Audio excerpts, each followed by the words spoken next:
stomatologga borganingizda nafaqat spid, boshqa kasalliklarni ham yuqtirib olishingiz mumkin. Mana biz anketa to'ldiramiz. Anketa to'ldirayotganda boshdan o'tkazgan kasalliklar joyi bor. O'sha yerda so'raladi.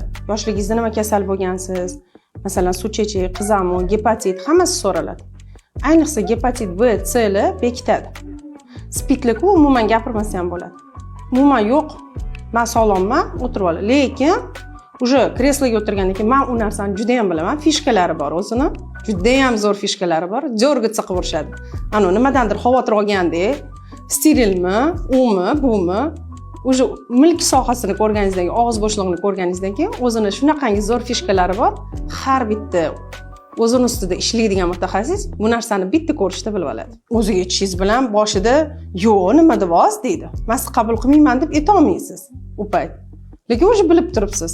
Keyin ha bor deb aytgandan keyin men u narsani nimaga so'rayman? Chunki gepatit B, C ni sterilizatsiyasi boshqa tartibda bo'ladi. Sterilizatsiyani oldin xlorkalarda emtishardi, boshqa qilishardi. Hozir eng kuchli rastvorlar bor.